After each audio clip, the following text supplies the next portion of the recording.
ሌተናል ጀነራል ታደሰ ወረደ ፕሬዝዳንት ጊዜያዊ መምሕዳር ክልል ትግራይ አፈጻጽማ ለእኽቶ ቃል ኪዳን ሰነድ ሓቆፋይ ጊዜያዊ መምሕዳር ክልል ትግራይ ፈሪሞም ኣብቲ ስነ ስርዓት ድማ ቀዳማይ ሚኒስትር ፌደራል ዶክተር አብይ አሕመድ ሓዊሱ ላዕለዎት ሓለፍቲ ስራሕ መንግስቲ ተወከልቲ ኣህጉራውን ዓለምለኻውን ዲፕሎማቲክ ማሕበረሰብ ተራኺቦም ፕሬዝዳንት ጊዜያዊ መምሕዳር ክልል ትግራይ ሌተናል ጀነራል ታደሰ ወረደ ኣብቲ እዋን ከም ዝበልዎ ኣብ ዝሓለፉ ዓመታት ዘይተሰርሑ ኣብ ቀጻሊ ክስርሑ ዝግባእ ብርክት ዝበሉ ተግባራት ኣለው ምስ ኣፈጻጽማ ውዕሊ ፕሪቶርያ ዝተሓዘ ጥራሕ እንታይ ኮነ ዝተፈጠሩ ጸጋማት ጸጥታ ፖለቲካ ከምኡን ኢኮኖሚያዊ ጸገማት ምህላዎም ገሊጾም እዞም ጸገማት ቀለልቲ ዘይምዃኖም በመግለጽ ኣብዞም ለውጢ ንምምጻእ ጠመተ ሂብካ ከም ዝሰርሑን አረጋጊጾም ሁሉም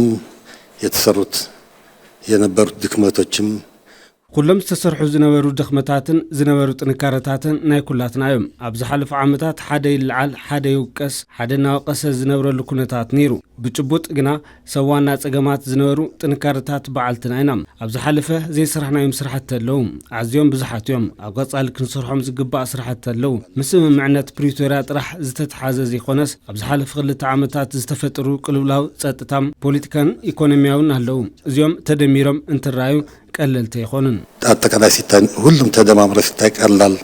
አይደለም ኣብ ዝቕፅሉ እዋናት ሕቶ ልምዓትን ድሌት ለውጥን ህዝቢ ትግራይ ዘዕውቱ ተግባራት ከም ዝሳለጡ ሓቢሮም ከምኡውን ውዕሊ ፕሪቶርያ ሙሉእ ብሙሉእ ክትግበር ከም ዝስራሕ ከምኡውን ዘለው ወጥረታት ንምርግጋዕ ከም ዝስራሕ መላኺቶም ድሌት ለውጢ ህዝቢ ንምዕዋት ከም ዝስራሕ እውን ወሲኾም ገሊጾም ዋናው ቀጣይ ስራም ሰላም ይዞ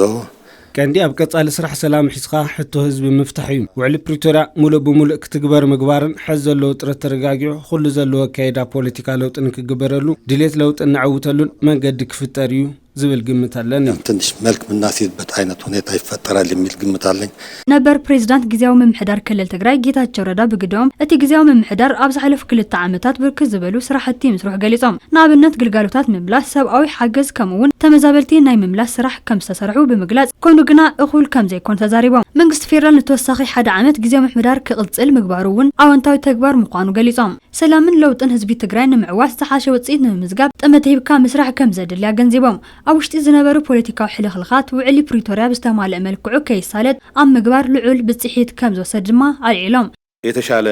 ውጤት ለማስመዝገብ ዝሓሸ ውጽኢት ንምምዝጋብ ድሌት ሰላምን ለውጥን ህዝቢ ትግራይ ብዝተማልአን ብዝተጠናኸረ መልክዑ ክቕጽል እዩ ንምግባር ዘኽእል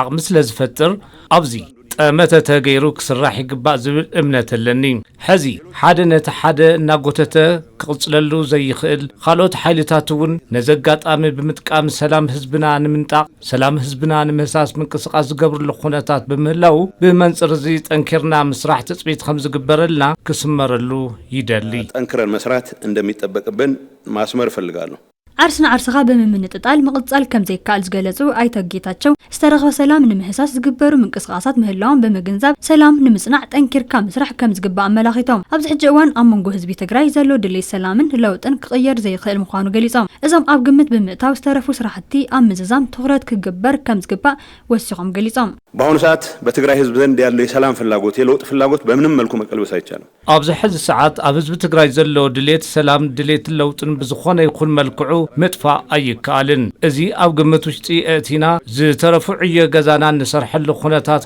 كنفتري قبا زبل ملغتي كم محلال في دلي كاب سلفتاتن أخيواتاتن بززللة أبصرحتي أمتا بمقوار سأقم هزبنا نفتح له خناتات خمن مرد زلن أمنات كجلس يفوتو يزباتشن سكاي من ناس تربط ونيثا عندما مرد يالنين أمنات مجلس فلقالو